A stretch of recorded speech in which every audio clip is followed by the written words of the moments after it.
हाँ तो बच्चों, हम लोग एक क्लास एपी के जो है वो कंप्लीट कर चुके हैं और लास्ट क्लास में आपको एपी होता क्या है और उसका एकमात्र फार्मूला आपको पिछले वीडियो में बताया था और आज हम लोग उसके आगे की बात करेंगे। तो इससे पहले कि उसके आगे की बात करें, हम लोग एक बार वो पिछला फार्मूला ज़रा प्रैक्टिस कर लें और पिछले दिन क्या क्या बातें हुई थी उसका हम थोड़ा प्रैक्टिस कर लेते हैं। ओके, तो चलिए पहले आपको बता दूं कि एपी जो है वो बोलते किसको हैं। तो एपी के पास हम देखते थे क्या क्या होता था। एक तो हमारा फर्स्ट टर्म होता था ए, जिसे हमने ए माना था। एक होता था कॉमन डिफरेंस, एक होता था कॉमन डिफरेंस जिसको हम लोग क्या बोलते थे, डी। और एक हम लोग एनेट टर्म का फॉर्मूला निकाले थे। एनेट टर्म का फॉर्मूला जो आपके बुक में एन लिखा होता था और उसका फॉर्मूला होता था a plus n minus 1 into d. तो ये फॉर्मूला तो आप 100% याद कर लें, a plus n minus 1 into d. और क्या इसके बारे में बातें हुई थी कि अगर ये चार में यानी कि T N A N D, ये चार में यदि कोई तीन की वैल्यू हमें अगर मिल गई तो हम चौथी चीज़ को बड़े आराम से फाइंड कर सकते हैं। ये हम लोग लास्ट क्लास में सीख चुके थे और ये आपको बताया था। इसमें और भी छोटी छोटी बातें बताई थी। आप जरा पिछला वीडियो देख के उसका रिवीजन अगर चाहें तो कर सकते हैं। आज तो हम लोग उसके आगे की बात करेंगे। तो ये हमारा एक फार्मूला, एकमात्र फार्मूला आया था एनेट टर्म का formula a plus n minus 1 into d. आज हम लोग और भी कुछ नए फार्मूला के साथ काम करेंगे। ओके, तो चलिए आज हम लोग बात करेंगे सबसे पहले स्पेशल टर्म्स की। आज हम लोग बात करेंगे किसकी, स्पेशल टर्म्स। अब भाई ये स्पेशल टर्म्स क्या होता है एपी में, तो पहले उसके बारे में सुन लें। जैसे मान लीजिए आपको स्टेटमेंट दिया गया कि एपी के 3 टर्म को ऐड करने पर 15 आता है। एपी के 3 टर्म को ऐड करने पर या एपी के 4 टर्म को ऐड करने पर 15 आता है। तो हमें ये तो जानकारी मिल गई स्टेटमेंट से कि भाई एपी के टर्म्स को लेना है, 3 टर्म को लेना है, 4 टर्म को लेना है, लेकिन कौन सा 3, शुरुआत का 3, अंतिम का 3, बीच का 3, ये तो कंफर्म नहीं हुई। तो वैसे केस में हम लोग स्पेशल टर्म्स का इस्तेमाल किया करते हैं, स्पेशल टर्म्स। और वो स्पेशल टर्म्स क्या क्या होते हैं जरा समझ लें। तो सबसे पहले आता है स्पेशल 3 टर्म्स, आप उसको याद कर लेंगे। सबसे पहले आता है स्पेशल 3 टर्म्स और वो क्या क्या होता है आप इससे परिचित हैं, ए और डी से तो ऑलरेडी आप परिचित हैं। तो स्पेशल 3 टर्म्स में होता है ए माइनस डी, ए प्लस डी। स्पेशल 3 टर्म्स क्या क्या तो याद करते चलें, ए माइनस डी, ए प्लस डी, ये स्पेशल 3 टर्म्स होता है। उसके बाद हम बात करेंगे स्पेशल 4 टर्म्स की। आप इसको जरूर से जरूर याद कर लें। स्पेशल 4 टर्म्स क्या क्या होता है, ए माइनस 3डी। आप लोग एक बार मेरे साथ बोल करके लिख सके कि तो याद बड़े आराम से हो जाता है। ए माइनस 3डी और फिर ये दोनों को लिख दीजिए बीच में, ये आता है ए माइनस डी और इसकी को आप प्लस में कन्वर्ट कर देंगे। अगर ए माइनस 3 है तो ये क्या हो जाएगा, ए प्लस 3डी। तो ये हो गया स्पेशल 3 टर्म्स, ये हो गया स्पेशल 4 टर्म्स। और इसके अलावा आप याद करेंगे स्पेशल 5 टर्म्स। स्पेशल 5 टर्म्स को याद कर लेंगे तो पहले तो ये तीनों को लिख दीजिए जो स्पेशल 3 है। ए माइनस डी है, ए है और ए प्लस डी है। और इसके ठीक पहले आपको लिखना है ए माइनस 2डी और यहाँ लिखना है आपको ए प्लस 2डी। तो आप पहले स्पेशल टर्म्स के वैल्यू को याद कर लें। फिर से मैं बता रहा हूँ आपको कि आज हम लोग स्पेशल टर्म्स के बारे में पढ़ेंगे और उस पर रिलेटेड कुछ क्वेश्चंस को सॉल्व करेंगे। तो सबसे पहले आता है स्पेशल 3 टर्म्स। याद कीजिए मेरे साथ, स्पेशल 3 टर्म्स क्या क्या बताया आपको। स्पेशल 3 टर्म्स है ए माइनस डी, ए प्लस डी। स्पेशल 4 टर्म में याद रखेंगे, 4 टर्म में यहाँ पे 3 लगता है, दैट इज ए माइनस 3डी। फिर ये दोनों लगा देना आपको, ए माइनस डी, ए प्लस डी, और फिर इसी का प्लस लगाना। एक बार आप लोग प्रैक्टिस कर लेंगे। और स्पेशल 5 टर्म्स में ये बीच में तो यही तीनों लगेगा, स्पेशल 3 वाला, और लेफ्ट में लगता है ए माइनस 2डी और राइट में लगता है ए प्लस 2डी। तो आप उसको फटाफट अपने कॉपी में नोट कर लें या उसका आप लोग स्क्रीनशॉट ले लें, या तो नोट कर लें या तो इसका स्क्रीनशॉट ले लें। ओके, तो चलिए इससे रिलेटेड हम लोग कुछ क्वेश्चंस को सॉल्व करते हैं, इसको जरूर से जरूर याद कर लें। तो अब आपके सामने आने वाला है कुछ क्वेश्चन स्पेशल टर्म्स का, कुछ क्वेश्चन स्पेशल टर्म्स का। तो देखिए यहाँ पर आप जितने जल्दी लैंग्वेज को इक्वेशन में कन्वर्ट करेंगे और सॉल्व करेंगे उतनी फास्ट आपकी क्वेश्चन सॉल्व होगी। आपको 2 ही काम करना है। पहला क्या, दिए गए स्टेटमेंट को आपको इक्वेशन में कन्वर्ट करना है और उसके बाद इक्वेशन को सॉल्व करना है। जैसे यहाँ पर एक क्वेश्चन आपको दिया गया है, जरा ध्यान से सुनेंगे। 3 numbers are in AP, 3 numbers are in AP, 3 number AP में है। If there sum is 27 and product is 648, find numbers. तो आप एपी के वो तीनों नंबर्स को फाइंड करें। बहुत ध्यान से देखिए, ये स्पेशल केस कैसे हो गया। तो यहाँ पर आप जब क्वेश्चन को पढ़ते हैं तो बोलता है 3 numbers are in AP, 3 number AP के हैं जिनके सम, जिनको ऐड करने पर 27 आता है और जिसको मल्टीप्लाई करने पर 648 आता है। तो वो 3 नंबर क्या है। पहले बात तो आप ये समझ लें कि इस क्वेश्चन को बनाने के लिए डिपेंड करता है कि आपका क्वेश्चन आपके एग्जाम में सब्जेक्टिव पूछा गया है या ऑब्जेक्टिव पूछा गया है। दोनों को बनाने का तरीका अलग अलग होता है। तो मैं आपको सबसे पहले बताऊंगा जब सब्जेक्टिव पूछा जाए कि सॉल्व करके निकालना हो तो उसका कैसे सॉल्यूशन होता है। तो बहुत ध्यान से देखेंगे, यहाँ पर बोलता है कि 3 नंबर को जोड़ा गया, मगर कौन सा 3 ये तो मालूम नहीं है। तो ये तो स्पेशल केस के कंडीशन में आता है और आपको बताया कि स्पेशल केस में 3 क्या आता है, a minus D, a plus D. तो सबसे पहले आप तीनों टर्म को मान लीजिए।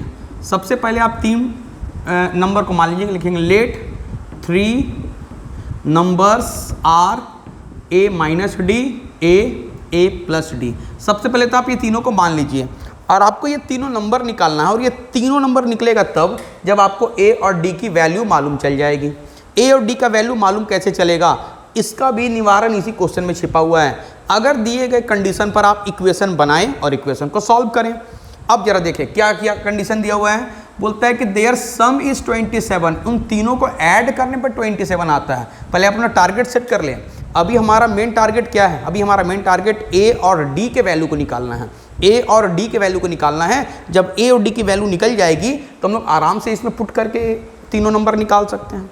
तो यहाँ बोलता है कि तीनों का सम 27 है। तो अकॉर्डिंग टू क्वेश्चन तीनों को ऐड कीजिए, a minus D plus a plus D is equal to 27। और इसको सॉल्व जब करेंगे तो ये डी कैंसिल हो जाएगा। 3a is equal to 27, therefore a की वैल्यू हो गई 9। देखिए भाई, हमारा मकसद तो a और d निकालने का है। a तो ये सूखा सूखी निकल गया, निकल गया।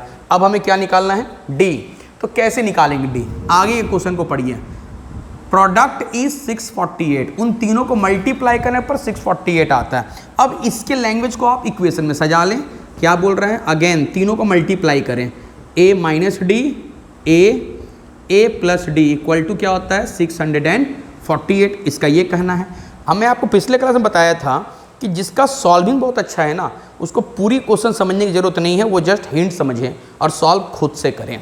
क्योंकि जब आपकी सॉल्विंग अच्छी हो जाती है, अलजेब्रिक सॉल्विंग, तो मान के चलिए कि बहुत बड़ा चांस है कि आपकी जो मैथमेटिक्स है वो बहुत अच्छी हो जाए। यानी कि आपको अलजेब्रा तो सुधारना ही पड़ेगा। अब यहाँ बोल दिया तीनों का प्रोडक्ट कितना है, 648 है। आपको यहाँ पर a की वैल्यू मालूम है। अच्छा, a माइनस डी और a प्लस डी देख करके आपको एक फॉर्मूला याद आना चाहिए कि इन दोनों के प्रोडक्ट को आप क्या लिख सकते हैं, a square minus D square लिख सकते हैं। और यहाँ पर लिखेंगे 648 divided by a, 648 divided by a। अभी सॉल्व करें, a की वैल्यू क्या है 9, 9 के स्क्वायर 81 माइनस डी स्क्वायर और यहाँ 648 डिवाइडेड बाई 9। अब यहाँ पे सॉल्व करेंगे, 9 7 जा 63 और 9 2 जा 18 और यहाँ पे हो जाएगी क्या 81 minus 72 equal to D square. और भी सॉल्व करें यहाँ पर तो 81 माइनस 72 क्या हो जाएगी 9, D square is equal to 9। तो डी की जो वैल्यू हो जाएगी हमें मिल चुकी है +-3। इतना तो आपको कैलकुलेशन आना ही चाहिए कि डी स्क्वायर की वैल्यू 9 है तो डी की वैल्यू √9 और √9 की वैल्यू क्या आती है +-3। तो इस तरह से हमें a का वैल्यू मिल गया 9 और d की वैल्यू मिल गई +-3, यानी कि 2 वैल्यू मिल गई। अब हमें तो निकालना वो तीनों नंबर हैं, हमें तो निकालना ये तीनों नंबर हैं। तो आप यहाँ पे लिख दें नंबर्स आर। अब वो नंबर क्या क्या हैं, तो आप कंडीशन लिखेंगे क्योंकि यहाँ पे d की 2 वैल्यू है तो एक एक करके निकालेंगे। सबसे पहले a की वैल्यू क्या हो गई, when a is equal to 9 d is equal to 3, और दूसरे केस में a इज इक्वल टू 9 और d इज इक्वल टू -3। अब इसमें पुट कर करके आप तीनों वैल्यू को निकाल ले, बड़ा सिंपल सा कंडीशन है। तो यहाँ पर क्या आ जा रहा है देखेंगे जरा। पहला है a माइनस डी यानी कि 9 माइनस 3 दैट इज 6। दूसरा है a यानी कि 9, a plus D that is 9 plus 3 is equal to 12। तो ये नंबर हमारा आ गया 6 9 12। और दूसरे केस में निश्चित तौर पे उल्टा आएगा दैट इज 12 9 6। तो ये दोनों इसके आंसर होंगे क्योंकि दोनों ही इस कंडीशन को फुलफिल करते हैं कि तीनों को ऐड करने पर आता है 27 और तीनों को मल्टीप्लाई करने पर क्या आता है 648। तो यहाँ दोनों आंसर दिया जाएगा, एक आंसर से काम नहीं चलेगा। तो यहाँ पर आपको जस्ट वही काम करना पड़ा जो मैं आपको बताया था, जस्ट वही काम करना पड़ा जो मैं आपको बताया था कि आपको बताया था कि दिए गए लैंग्वेज को आपको इक्वेशन में कन्वर्ट करना है और बस इक्वेशन को सॉल्व करना है। यहाँ पर भी मैं वही किया हूँ, दिए गए लैंग्वेज को हमने इक्वेशन में बनाया, बहुत ईजी इक्वेशन था, और फिर इक्वेशन को जस्ट हमने सॉल्व किया और इक्वेशन को सॉल्व करके हमें ए की और डी की वैल्यू मिल गई, और जब ए और डी मिल गई तो हमने उस ए पी के नंबर को ढूंढ निकाला, पता कर लिया। तो मैं आपको स्टार्टिंग बताया कि ये क्वेश्चन दो तरीके से बनता है, जब सब्जेक्टिव पूछी जाए तब और जब ऑब्जेक्टिव क्वेश्चन पूछे जाए तब। अब सवाल ये है कि जब ऑब्जेक्टिव के रूप में इसको पूछा जाएगा तो हम कैसे बनाएंगे। देखिए, ऑब्जेक्टिव के केस में एक बहुत फ़ायदेमंद बात होती है, ऑब्जेक्टिव के केस में एक फ़ायदेमंद बात ये होती है कि उसका जो आंसर होता है ना वो हमारे सामने लिखा होता है, उसमें 4 ऑप्शन दिए गए होते हैं, तो उसका आंसर हमारे पास A B C D option में ही लिखा होता है। तो अब आपको इतनी दूर बनाने की ज़रूरत नहीं है, आप देख लें। पहले उसने बोला नंबर ए पी के हैं, तो जो ए पी के नहीं हैं पहले तो आप उसको कैंसिल कर दें। उसके बाद आप देखेंगे कि उनका सम, तीनों का सम, अगर मान लीजिए 2 ऑप्शन कट हो गए और 2 ऑप्शन में आपने देखा कि किसका सम 27 है, अगर किसी एक का सम 27 नहीं आ रहा है तो बिना सोचे समझे चौथा ऑप्शन हमारा आंसर हो जाएगा। और अगर दोनों का सम 27 आ गया तो हम उसका प्रोडक्ट निकाल के देखेंगे किसका प्रोडक्ट आ रहा है 648। यानी आपको इतना लंबा चौड़ा काम करने की जरूरत नहीं है, कंडीशन बेस्ड क्वेश्चन को सॉल्व करें, ऑप्शन से ही आंसर को चुन लें, बात खत्म। तो ये 2 अप्रोच होते हैं क्वेश्चन को सॉल्व करने में। इसको जरा फटाफट आप लोग स्क्रीनशॉट ले लें। ओके, तो वो क्वेश्चन मुझे लगता है आपको समझ में आ गया होगा, या आप उसको दोबारा देखेंगे तो आपको 100% वो क्वेश्चन समझ में आ जाएगा। अब सेम कंसेप्ट के क्वेश्चन को हम दूसरे क्वेश्चन को ट्राई करते हैं, और ये रहा वो दूसरा नंबर क्वेश्चन। यहाँ भी आपको सेम वही काम करना बच्चों, दिए गए लैंग्वेज को इक्वेशन में कन्वर्ट करना और इक्वेशन को आपको सॉल्व करना है। पहले चलिए हम लोग क्वेश्चन की ओर देखते हैं क्या बोलता है। बोलता है कि sum of 3 consecutive terms of an AP is 21। अब देखिए, थोड़ा थोड़ा कैलकुलेशन मन में किया कीजिए। आपने देखा जब पिछले बार आपको 3 लगातार टर्म का सम दिया था तो उसका डी कैंसिल होकर 3a चला आया था। तो जैसे ही आपने ये लाइन पढ़ा कि कंसेक्यूटिव टर्म का सम 21 है, तो आप फटाफट a के वैल्यू को सोच लें, निश्चित तौर पर आपको d कैंसिल होकर 3a चला आया था ना ये पिछली बार, a minus D plus a plus a plus D, तो d और d तो कैंसिल होकर 3a ही तो आया था। तो इतना सुनते ही आपका दिमाग अटैक करके a के वैल्यू को ला सकता है। जरा बताइए a की वैल्यू क्या होगी। यस, a की वैल्यू होगी 7। चलिए मैं बना के आपको दिखला दूंगा, लेकिन मैं आपको बता रहा हूँ कि ये आदत डाल दीजिए अपने अंदर में, जस्ट स्पीड सॉल्व करने की आदत। तो मैं आपको बता रहा हूँ यहाँ पर कि दिए गए लैंग्वेज से पहले आप इक्वेशन बनाएं। Sum of 3 consecutive terms of an AP is 21। तो पहले तो 3 टर्म्स मान लें, लिखेंगे let 3 terms are a minus D a plus d, मान लिया ये तीनों हैं। अब क्या बोलता है जरा देखेंगे, तीनों का सम दिया हुआ, यहाँ तक तो बात बहुत आसान है। According to question a minus D plus a plus D is equals to 21। तीनों का सम 21 दिया हुआ है, तो आप यहाँ पे लिख सकते हैं 3a is equals to 21, therefore a is equals to 7। लेकिन आइंदा से कभी भी अगर ये 3 टर्म का सम दिया हो या 4 टर्म का सम दिया हो, तो आप बिना पेन चलाए a पता कर लें। अगर 4 टर्म का सम दिया हो तो 4a आएगा, 3 टर्म का सम दिया हो तो 3a आएगा, और बनाने का तो सेम प्रोसेस है, और वो कट करके a निकल गया। अब हमारा अगला तलाश है d, कि d मिल जाए तो ये 3 नंबर हम फाइंड कर पाएंगे। लेकिन पहले दिए गए लैंग्वेज से क्वेश्चन को, इक्वेशन को बनाते हैं। क्या बोल दिया, बहुत ध्यान से सुनिएगा, गड़बड़ होता है यहाँ पर।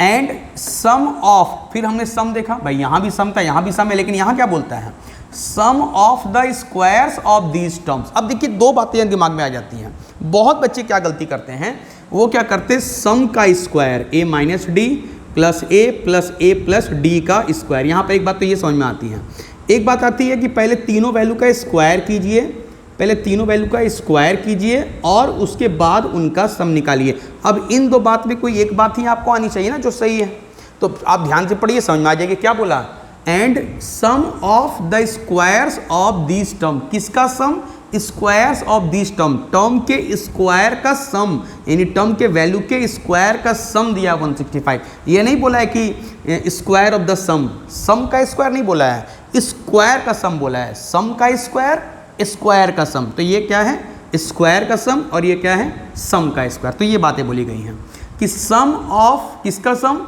Square of these terms, terms के स्क्वायर का सम।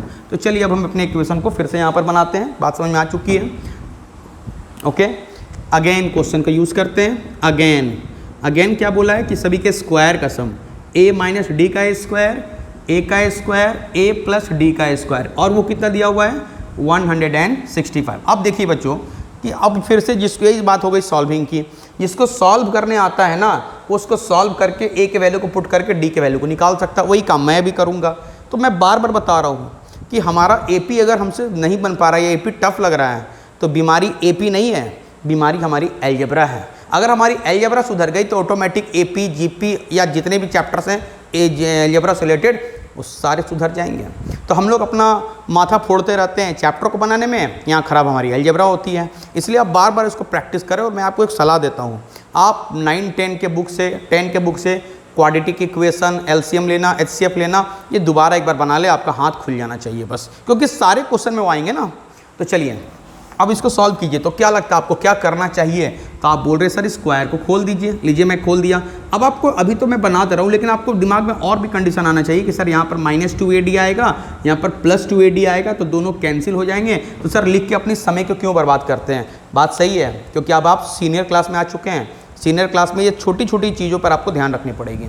अभी तो फिलहाल चलिए इसको सॉल्व करते हैं। a² -2AD + d², फिर से यहाँ पर a², ये वाली a², फिर आएगी a² + 2AD + d² 165। वही काम, जस्ट सॉल्विंग। तो 2AD तो कैंसिल हो गई।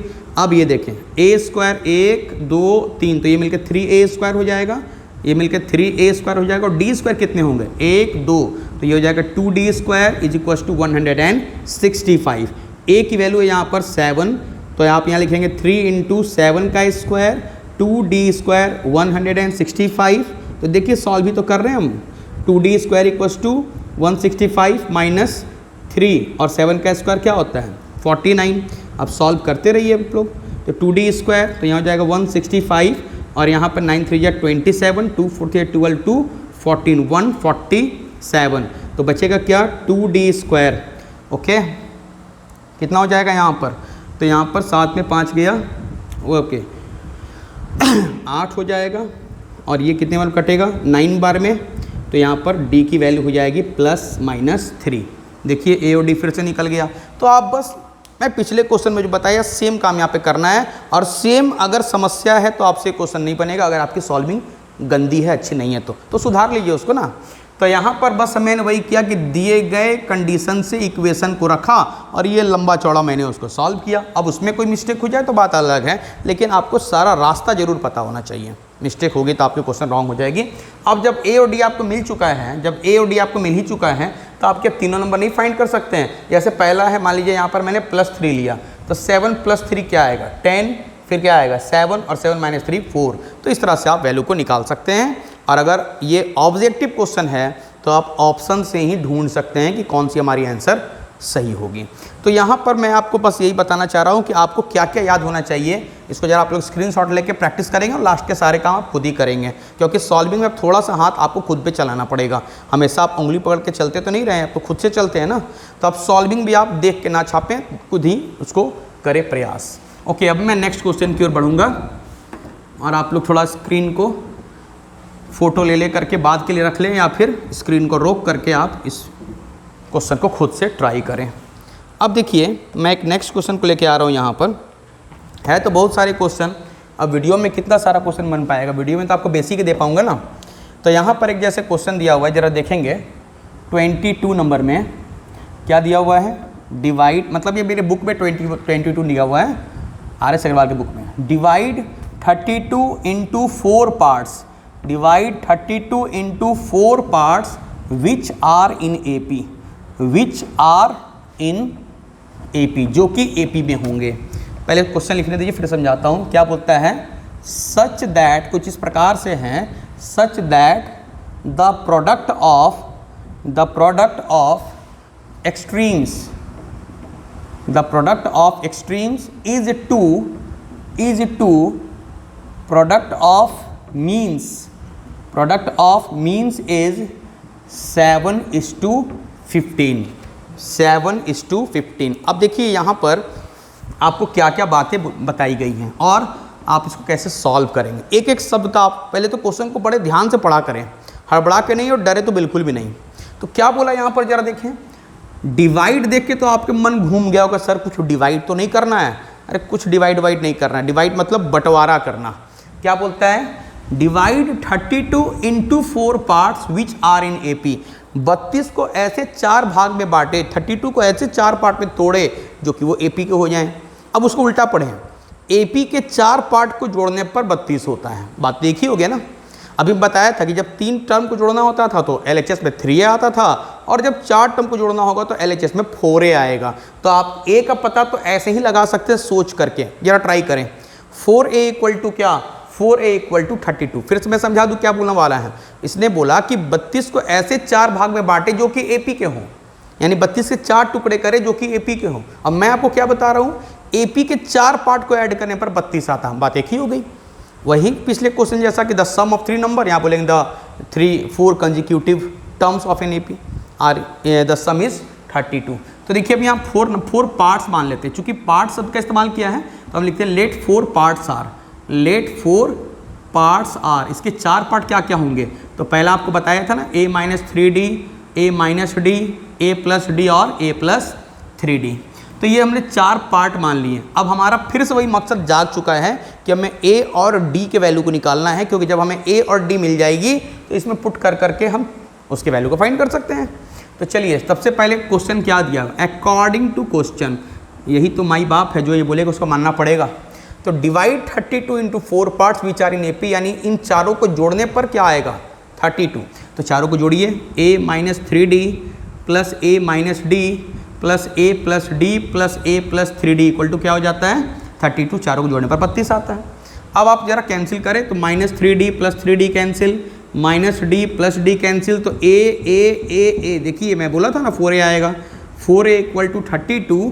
तो A की सूखी सूखी वैल्यू 8। ओके, A की वैल्यू क्या मिल गई, 8।